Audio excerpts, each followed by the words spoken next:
नमस्कार साथियों, आप सभी को मेरा नमस्कार है। और आज इस वक्त मैं जो आपके समक्ष लाइव आया हूँ, इसके पीछे एक विशेष मकसद है, एक आदर भाव का मकसद है, किसी बड़े महान व्यक्तित्व के बारे में बताने का मकसद है, काशी के साथ उस व्यक्ति के जुड़ाव का मकसद है, काशी हिंदू विश्वविद्यालय के कोने कोने में उसकी आत्मा के बसने का मकसद है। और हमारे साथ विशेष रूप से हमारे जनरेशन के साथ, हमारे आयु वर्ग के लोगों के साथ, हमारे बचपन के दोस्तों के साथ और काशी हिंदू विश्वविद्यालय के केंद्रीय विद्यालय के साथ जुड़ाव का मकसद है। जी हाँ साथियों, मैं बात कर रहा हूँ प्रख्यात खगोल वैज्ञानिक, विज्ञान के संचारक और पद्म विभूषण से सम्मानित एक महान व्यक्तित्व, जिसका नाम डॉक्टर जयंत विष्णु नार्लिकर था, जिनका कल ही पुणे में निधन हो गया।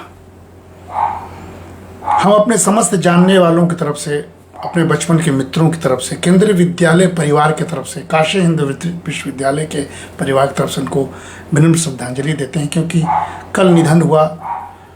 प्रधानमंत्री से लेकर सारे बड़े लोगों ने उनको श्रद्धांजलि दी, उनका अंतिम संस्कार हुआ। हमने सोचा कि आज कुछ विशेष वजह से हम उनके बारे में बात करके आपको उनके साथ जुड़ें।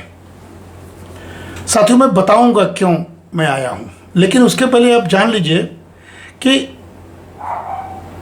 भारत के महान खगोल शास्त्री के रूप में और विज्ञान के लेखक के रूप में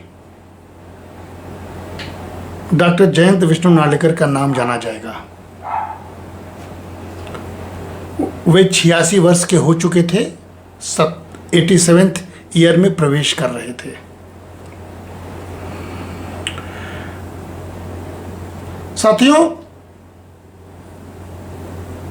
भारतीय विज्ञान के क्षेत्र में, खासकर ब्रह्मांड विज्ञान के क्षेत्र में उनका अतुलनीय योगदान रहा और उन्होंने विज्ञान को लोकप्रिय बनाने के लिए, सरल बनाने के लिए, आम लोगों के साथ जुड़ाव करने के लिए बहुत मेहनत की और कथा के माध्यम से चीज़ों को लिखते थे।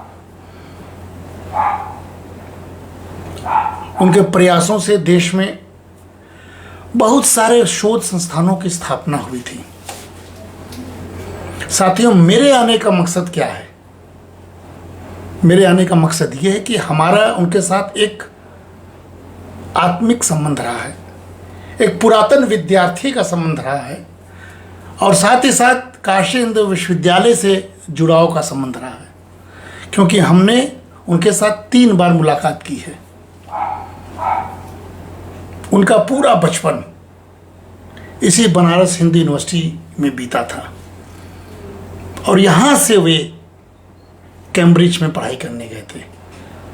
साथियों, नार्लिकर साहब आइंस्टीन के सापेक्षता के सिद्धांत को उन्होंने बहुत विस्तार दिया था। मैं तो विज्ञान का विद्यार्थी कभी नहीं रहा, लेकिन मेरे मित्र दयाशंकर सिंह, मेरे सारे मित्र विज्ञान के थे, क्योंकि केंद्रीय विद्यालय के नार्लिकर साहब विद्यार्थी रहे। उस नाते से हम लोग पुरातन छात्र के रूप में एक ही स्कूल के प्रोडक्ट माने गए। मैं ह्यूमैनिटीज़ का था, वो बहुत पहले, जब हमारा जन्म भी नहीं हुआ था, तब वो केंद्रीय विद्यालय में छात्र के रूप में थे, इसलिए पुरातनता का संबंध है। साथियों, क्योंकि मेरा मित्र बताता है दयाशंकर सिंह, जो फिजिक्स में का बहुत जानकार है, हिंदुस्तान पेट्रोलियम में बड़े अधिकारी के रूप में है, और हमारा मित्र संदीप वर्मा जो इस देश के बड़े वैज्ञानिक IIT कानपुर में प्रोफेसर है, ये लोग बताते थे कि जो आइंस्टीन का सापेक्षता का सिद्धांत था अनूप, उसमें जो बिग बैंग थ्योरी थी, जिसको हम लोग सुनते थे, big bang theory, near to God, universe में भगवान की खोज की ओर बढ़ता हुआ थ्योरी, उसको हमारे नार्लिकर साहब ने चुनौती दी थी। और मैं बताऊंगा आपसे मैं कैसे उनसे मिला, लेकिन इतना जानना चाहिए पूरे देशवासियों को, खास करके हमारे जनरेशन के लोगों को और नवयुवकों को, कि उनका जन्म जो हुआ था 1938 में 19 जुलाई, निश्चित रूप से सरकार 19 जुलाई के दिन एक बड़ा दिन घोषित करेगी। 19 जुलाई 1938 में कोल्हापुर में हुआ था, महाराष्ट्र के थे। और उनके पिता श्री विष्णुदेव नार्लिकर इसी हमारे काशी हिंदू विश्वविद्यालय में गणित विभाग के प्रमुख थे। अब सोचिए, काशी विश्वविद्यालय से जुड़ाव। और उनकी माता श्री संस्कृत की विद्वान थी। ये भारत का ज्ञान परंपरा है, माता पिता का साया, काशी हिंदू विश्वविद्यालय, पंडित मदन मोहन मालवीय की छत्र छाया और जयंत विष्णु नार्लिकर का पैदा होना। ये व्यक्तित्व तो दिखाता है, भारत का दर्शन कराता है साथियों। क्योंकि उनकी शुरुआती पढ़ाई बनारस में हुई है, बनारस में।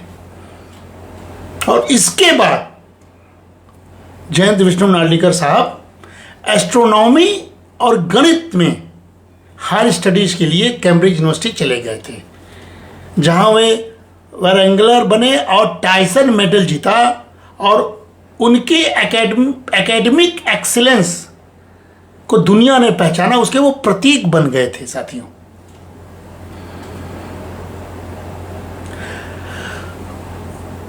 उनके साथ मिलकर दुनिया के तमाम बड़े वैज्ञानिकों ने रिसर्च किया और अपने आप को गौरवान्वित माना। देखिए, बनास की धरती का बेटा था, उन्होंने Hoyle Narlikar theory of gravitation बनाई, जो आइंस्टीन के सामान्य सापेक्षता सिद्धांत, जनरल थ्योरी ऑफ रिलेटिविटी का विस्तार है। और इसके साथ हमने कहा अभी कि आप लोग साइंस के विद्यार्थी जो सुन रहे होंगे, बिग बैंग थ्योरी के मुकाबले एक वैकल्पिक सिद्धांत के रूप में उन्होंने प्रतिस्थापित किया था वैज्ञानिक के रूप में अपने आप को। साथियों, आप इसी से अंदाजा लगा सकते हैं कि मात्र 26 साल की उम्र में, जहां आजकल के बच्चे जो मोबाइल और तमाम इस तरह के गेम्स में फंसे हुए हैं, नार्लिकर साहब 26 साल की उम्र में, यानी 1965 में, हमारे जन्म से पूर्व, एक वर्ष पूर्व, भारत सरकार ने उनको पद्म भूषण पुरस्कार से नवाजा। अब आप कल्पना कर दीजिए कितने बड़े सक्सेस के बारे में मैं आपसे आज उनके निधन के बाद श्रद्धांजलि स्वरूप अपने भावांजलि को प्रस्तुत कर रहा हूं। और उसके बाद 2004 में पद्म विभूषण उनको मिला और 2011 में महाराज भूषण से उनको सम्मानित किया। नहीं, सम्मान उनके आगे छोटा था, वे बहुत बड़े इंसान थे। और 1996 में साथियों उन्हें यूनेस्को के कलिंगा पुरस्कार से भी सम्मानित किया गया था। यानी पुरस्कारों के जो क्रम था वो बहुत लंबा है, पुरस्कार उनके आगे बौने थे। नार्लिकर साहब बहुत बड़े थे। और शांति स्वरूप भटनागर पुरस्कार तो उनको मिल ही चुका था। और मुझे कहने में बहुत गौरव महसूस हो रहा है कि हमारा मित्र केंद्रीय विद्यालय के ये भी थे, हमारा मित्र संदीप वर्मा, जो आज हमारा मित्र है, प्रोफेसर है और बड़े पद पर सुशोभित कर चुका है। इसी विश्वविद्यालय से उसने पढ़ाई की, बचपन के हम लोग साथी रहे, उसको भी शांति स्वरूप भटनागर पुरस्कार मिला। और 2 वर्ष पूर्व संदीप वर्मा और जयंत विष्णु नार्लिकर, इसी अलमनी भटनागर साहब जो वाइस चांसलर थे, बुलाया गया था। मैं भी वहाँ गया था, वहाँ पर उनसे साक्षात्कार हुआ, बातें हुई और दोनों, एक मित्र को और एक अलमनी को, आदरणीय जयंत साहब के साथ मिलकर हमने एक अच्छा वार्तालाप किया था। और उस अलमनी मीट के मैं साक्षी था। साथियों, नार्लिकर साहब की पत्नी, जिनका नाम मंगला नार्लिकर है, वो भी बहुत बड़ी गणितज्ञ थी, जिनका कुछ वर्ष पहले उनका भी देहांत हो गया था, वही 2023 में, जहाँ तक हमको याद आ रहा है। उनकी 3 बेटियां गीता, गिरजा और लीलावती हैं, जो साइंटिफिक रिसर्च में सक्रिय और वो भी बड़े भारी रिसर्चर के रूप में नार्लिकर साहब का नाम रोशन कर रही है। और कुल मिला जुला के इतने बड़े आयाम के बावजूद एक बहुत ही सरल सीधे बनारस के अनुकूल व्यक्तित्व को जीने वाले हमारे नार्लिकर साहब थे। मैं फ़क्र है कि केंद्रीय विद्यालय जिसका मैं भी प्रोडक्ट हूँ, नार्लिकर साहब भी हैं, थे, काशी हिंदू विद्यालय के प्रोडक्ट वो भी थे, हम भी हैं। ऐसे व्यक्ति के बारे में मुझे बात करने के लिए मौका मिल रहा है, उनको श्रद्धांजलि दे रहे हैं, विनम्र श्रद्धांजलि दे रहे हैं। साथियों 1957 में उन्होंने काशी हिंदू विश्वविद्यालय से बीएससी किए थे और जो थ्योरी उन्होंने बनाया था, हमने कहा ना कि आइंस्टीन के पैरेलल, उसकी नींव जो थी वो काशी में पड़ी थी। ये काशी से जुड़ाव, इसलिए मैं आया हूँ, अनायास नहीं आया हूँ। काशी से जुड़ाव, काशी हिंदू विश्वविद्यालय से जुड़ाव, केंद्रीय विद्यालय के प्रोडक्ट हमसे मिले हैं, उनसे साक्षात्कार किए। अभी मैं बताऊंगा कि उससे भी बड़ा कारण क्या है, मैं 2 मिनट बाद बताऊंगा, लेकिन ये एक झलकी है जिसके बारे में मैं आपसे परिचर्चा कर रहा हूँ। साथियों, पूरी स्कूलिंग इसी बीएचयू कैंपस से, जैसे हम लोगों की पूरी स्कूलिंग इसी कैंपस से, केंद्रीय विद्यालय से लेके विश्वविद्यालय से लेके तक हुआ है। और यहीं नौकरी करके आज जेबीपीटी कॉलेज में मैं प्रोफेसर हूँ। पूरी स्कूलिंग काशी और काशी की धरती पर जैसे हमारा था, वैसे नार्लिकर साहब का भी था। लेकिन नार्लिकर साहब विश्व के मानचित्र पर चमके, नक्षत्र पर चमके, क्योंकि खगोल शास्त्री थे, अब बहुत बड़े थे। उनके साथ में साक्षात्कार हुआ तो बहुत सारी बातें मैं बताऊंगा। लेकिन केंद्रीय विद्यालय में वे 5वीं तक पढ़े और सेंट्रल हिंदू बॉयज स्कूल में 12वीं तक पढ़ाई की। ये देखिए मिला, हमारे भी पढ़ाई सेंट्रल हिंदू बॉयज स्कूल में 2 साल हुई और बाद में 2 साल केंद्रीय विद्यालय में हुई थी। यानी केंद्रीय विद्यालय और सेंट्रल हिंदू बॉयज स्कूल में नार्लिकर साहब के पढ़ने की वजह से हमारा उनके साथ पुरातन छात्र के रूप में सह संबंध बनता है। इसलिए मेरा फर्ज है कि मैं ऐसे शख्सियत को अपने मित्रों की तरफ से श्रद्धांजलि अर्पित करूं। साथियों, ब्रह्मांड की उत्पत्ति की गुत्थी सुलझाने वाला फार्मूला देने का वाला व्यक्ति नार्लिकर साहब थे। और हमको याद है 2014 में जब यहाँ के कुलपति डॉक्टर लालजी सिंह हुआ करते थे, तो उन्होंने 96 दीक्षांत समारोह में नार्लिकर साहब को आमंत्रित किया था और अभी भटनागर साहब ने उनको पुरातन छात्र के रूप में बुलाया था। साथियों, ये नार्लिकर साहब का जुड़ाव था।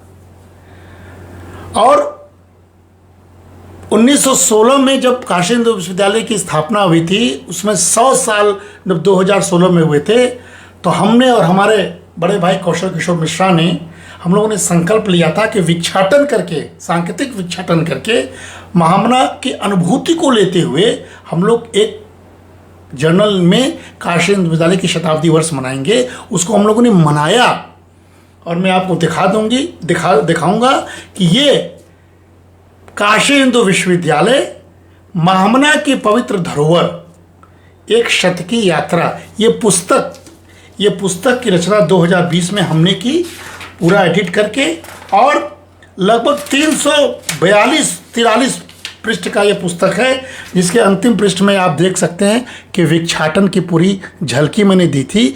और टोकन विक्षाटन करके 2015 से 16 के बीच में 1 रुपया से लेके 101 रुपया तक पूरे विश्वविद्यालय से जुड़े पुरातन छात्रों से हम एक नीले झोले में लेते थे और कहते थे, मर जाऊं मांगू नहीं अपने तन के काज, परमारथ के कारण मोहि ना आवे लाज। ये महामना का सूत्र था, यही कहकर मैं झोला फैलाता था। और मैंने 2015 के अंत में, 16 के शुरू में नार्लिकर साहब शुरू किया था कर्ण सिंह से और नार्लिकर साहब के साथ भी झोला फैलाया था। यही कह के नार्लिकर साहब ने मुझे गले से लगा दिया, क्योंकि मैंने केंद्रीय विद्यालय का परिचय दिया और उस समय मैं अध्यापक था।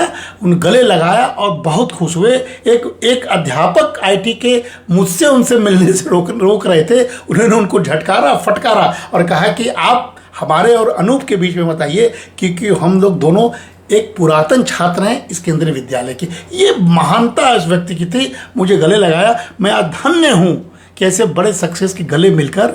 और मैंने इस पुस्तक में उनका जानबूझकर मात्र 101 रुपया भिक्षाटन लिया था। और साथियों, इस पुस्तक में उनसे परमिशन लेके हमने काशी हिंदू विश्वविद्यालय की यादें, ये उनके द्वारा लिखा हुआ लेख इस पुस्तक में मैंने प्रकाशित किया। और नार्लिकर साहब को जब ये आए थे भटनागर के समय, क्योंकि भटनागर साहब ने इस पुस्तक का विमोचन किया था, उनको ये भेंट किया और वो अति प्रसन्न हो कि एक बार पुनः मुझे गले लगाए थे। इसलिए मैं आज उनको विनम्र श्रद्धांजलि देने आपके समक्ष आया हूँ। और काशी हिंदू विश्वविद्यालय की यादें डॉक्टर जयंत विष्णु नार्लिकर ने लिखा और उन्होंने पूरा का पूरा दर्शन कराया था। मैं 2 लाइन पढ़ा उनका, उनके द्वारा लिखा हुआ। और वो लिखते हैं कि जब हम दूरबीन से ब्रह्मांड का दर्शन करते हैं, ये पुस्तक में मैंने प्रकाशित किया है, जब हम दूरबीन से ब्रह्मांड का दर्शन करते हैं तब हमें अतीत दिखाई देता है। खगोल निरीक्षक को कैमरे के पटल पर उभरा हुआ बिंब तारे की आज की स्थिति नहीं बताता, बल्कि उस समय की जब बिंब उभटाने वाला प्रकाश वहां से निकल पड़ा था।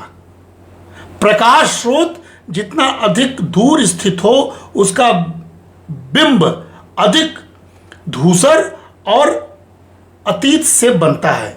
इसीलिए जब हमारी विशाल दूरबीन ब्रह्मांड के सुदूर अतीत को वेध लेती है तो उन्हें दिखाई देती है एक धूसर पार्श्वभूमि जिस पर टिमटिमाते हैं कुछ गिने प्रकाशवान स्रोत। ये उन्होंने लिखा और कहा हमसे। जब हमने बात किया तो उस दौरान तो उन्होंने कहा कि अनूप, ये पूरा खगोल जो ब्रह्मांड है ये आपकी हर बातों को रिकॉर्ड करता है, आपको बोलना चाहिए। जो भी आप बोल रहे हैं वो इस ब्रह्मांड में रिकॉर्ड होता है। कभी भी दुनिया में जैसे टेप रिकॉर्डर बजता है या हम लोग किसी चीज़ को रिकॉर्ड सुनते हैं, इस ब्रह्मांड में आपकी आवाज़ गूंजती रहेंगी। इसलिए हमें बोलना चाहिए, बोलते रहना चाहिए। वो बात जब से कहे थे तभी से हम लोगों ने संकल्प किया। भाई साहब को हमने बताया था, हम लोगों ने लगातार फेसबुक लाइव जानबूझकर हम कर रहे थे कि ये आवाज़ें ब्रह्मांड में गूंजती रहेंगी। साथियों, इसलिए चुप नहीं रहना चाहिए, अच्छी बातों को बोलना चाहिए। कब वो अच्छी बातें किसके काम आ जाए, ये करपात्री जी भी कहते थे, ये किसी को मालूम नहीं है। और आप अगर नहीं बोलेंगे तो किसी का भला होने से रुक सकता है। ये नार्लिकर साहब ने हमसे कहा था। यही लिखते हैं, यादों की पार्श्वभूमि कुछ ऐसा भी हुआ करती है, जितने सुदूर अतीत की ओर वो पहुंच जाती है वहां से दिखाई देती है कुछ इन्हीं गिनी घटनाएं बिंब मानस पटल पर आज भी मौजूद हैं। ऐसे धूसर पार्श्वभूमि से निकली ये कुछ यादें, मधुर मनोहर अतीव सुंदर, जो कभी भूली नहीं जा सकती, काशी हिंदू विश्वविद्यालय के प्रांगण में बीते मेरे बचपन की। वो ये यादों को छापते हैं और हमको गर्व है कि मैंने उस लेख को अपने पुस्तक में छापा साथियों।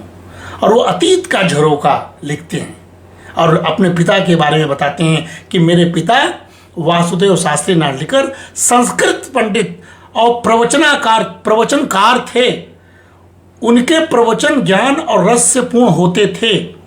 ऐसा बुजुर्ग लोगों से मैंने बचपन से सुना था। खुद पिता को उनके बारे में खास जानकारी नहीं थी, क्योंकि मेरे दादा के मृत्यु के वक्त पिता सिर्फ 10 साल के थे। मेरे दादा का जन्म सन 1848 में हुआ था, यानी जब पिता यानी विष्णु नार्लिकर का जन्म हुआ तब दादा 60 साल के थे। एक बार कुछ विदेशी दोस्तों के सामने मैंने यानी नार्लिकर साहब लिखते हैं कि मैं डिंग हाँक रहा था कि मेरे पूर्वजों का संबंध ऐतिहासिक घटनाओं से जुड़ा हुआ था। मैंने बताया कि 1857 की क्रांति के वक्त मेरे दादा 9 साल के थे। यह सुनकर मेरे एक शिक्षक प्रोफेसर हरमन बॉन्डी ने कहा, मेरी नानी तो नेपोलियन के युद्ध के वक्त यानी 1810 से 1815 पैदा हुई थी। कोल्हापुर में महाद्वार रोड पर नार्लिकरों की हवेली किसी वक्त बहुत बड़ी हुआ करती थी, लेकिन उसका अगला हिस्सा सड़क चौड़ी करने में दौरान तोड़ दिया गया था, ऐसा बुजुर्ग बताते हैं। मेरे पिता 3 भाइयों में सबसे छोटे थे और अत्यंत बुद्धिमान थे। उनका जन्म 1908 में हुआ था। इस प्रकार नार्लिकर साहब ने अपनी यादों में पूरे पिता और दादा के बारे में देखिए, एक संस्कारिक पुत्र अपने माता पिता दादा के बात को गौरव से बखानता है, जो स्वयं 26 वर्ष की उम्र में पद्म भूषण से सम्मानित हो चुका होता है। अब सरलता देखिए, ये काशी की महानता है और काशी हिंदू विश्वविद्यालय की शिक्षा दीक्षा है, महामना की कृपा है। साथियों, ये सारी बातें इस किताब में लिखते हैं, मैं सब नहीं पढ़ूंगा, लेकिन वो अपने बारे में पूरा लिखते हैं कि मेरा जन्म 19 जुलाई 1938 में कोल्हापुर में होता है, इसलिए वो स्वयं लिखते हैं ये सारी बातों को। और फिर लिखते हैं कि एक धुंधली सी याद है एक दीक्षांत समारोह की। बचपन में मैं और छोटा भाई अनंत दोनों कभी कभी माता जी के साथ उस विशाल एमपी थिएटर जाते थे, जहां साल में एक दफे दीक्षांत समारोह हुआ करता था। वृत्त के चाप की तरह सीढ़ी नुमा वो स्थान हम बच्चों के लिए दौड़ लगाने के लिए मानो आदर्श था। याद कीजिए अपना बचपन आप लोग।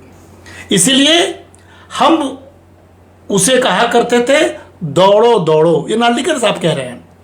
लेकिन उस दिन जब हम वहाँ माता जी के साथ पहुँचे तो हमें पहले ही चेतावनी मिल चुकी थी, आज वहाँ बड़ा समारोह है जिसमें गांधी जी और नेहरू जी आएंगे। सोचिए कितनी पुरानी ऐतिहासिक बात मैं बता रहा हूँ। बहुत भीड़ होगी, दौड़ने को नहीं मिलेगा। डॉक्टर शांति से बैठोगे, हाँ शांति से बैठोगे तो इस नेताओं को तुम देख पाओगे। ये स्वयं उनका लेख है।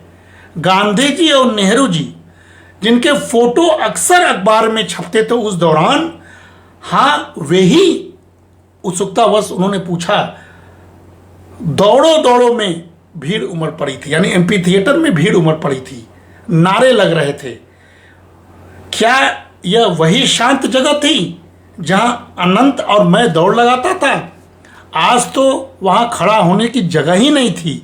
माता जी को आशंका हुई कहीं दंगा फसाद न हो, बोले चलो घर चलें। मेरा सवाल था, लेकिन गांधी और नेहरू जी कहाँ हैं?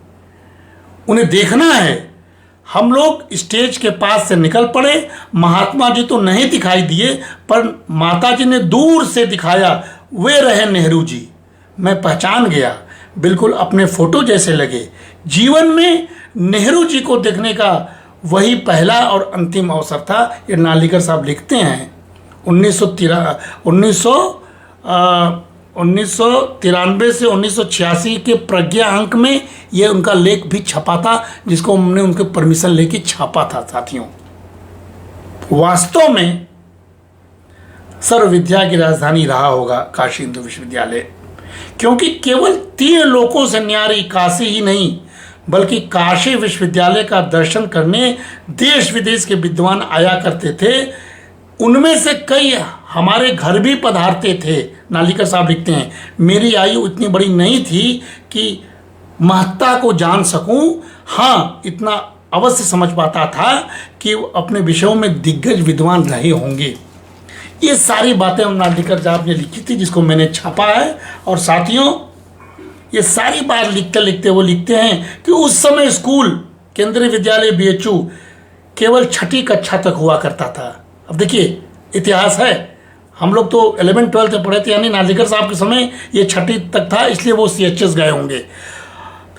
जब मैं 5वीं तक पहुंचा तब वो 7वीं तक बढ़ाया गया केंद्रीय विद्यालय। फिर यही सिलसिला चालू रहा और मैं 8वीं कक्षा तक पहुंचते पहुंचते 10वीं यानी मैट्रिक तक स्कूल पहुंच गया। फिर आज के मुकाबले छात्रों की संख्या कुल मिलाकर उस समय 400 से अधिक नहीं थी। वही केंद्रीय विद्यालय जहां के हम और हमारा बचपन पूरा के साथी वहां के विद्यार्थी रहे। साथियों, वे लिखते हैं कि मेरे बचपन में सन 1946 में मालवीय जी का देहांत हो गया। उसके वर्षों पहले ही स्वास्थ्य की वजह से उन्होंने विश्वविद्यालय का जिम्मा बतौर कुल गुरु डॉक्टर सर्वपल्ली राधाकृष्णन को सौंप दिया था।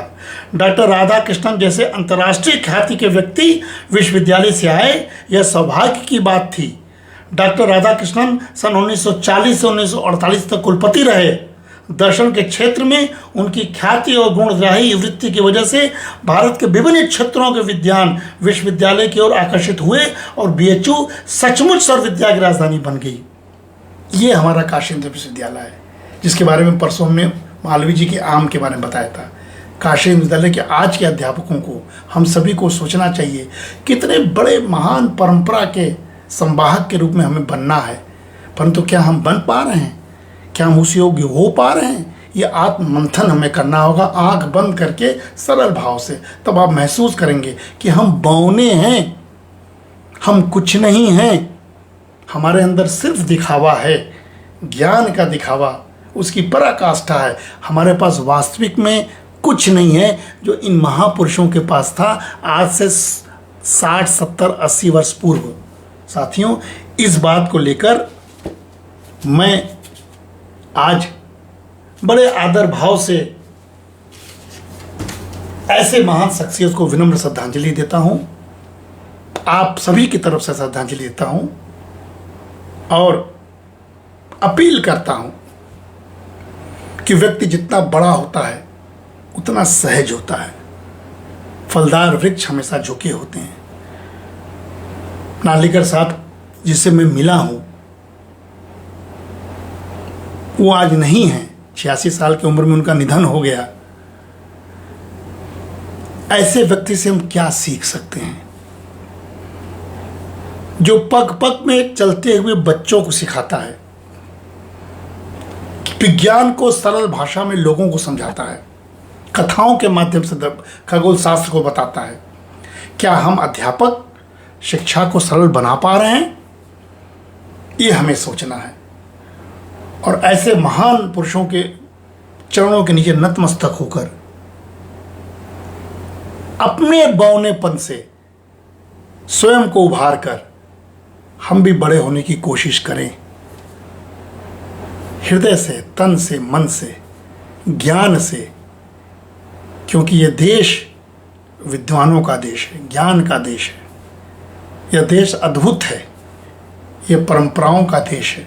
हमारे भैया कहते थे, इस देश से बड़ा देश दुनिया में कहीं नहीं है। जहाँ कण कण में विद्वान बसते थे, जहाँ चर्चा पर चर्चा होता था, शास्त्रार्थ होता था, परंपराएं रिच थीं, हजारों वर्ष की संस्कृति का हम संपोषक हैं, संवाहक हैं। ऐसे में एक हमारा हीरो कल जिसका निधन होता है, उसके लिए मैं 2 शब्द बोल पाया, ये मेरा परम सौभाग्य है, क्योंकि मेरा दायित्व भी था पुरातन छात्र के रूप में, काशी हिंदू विश्वविद्यालय के विद्यार्थी के रूप में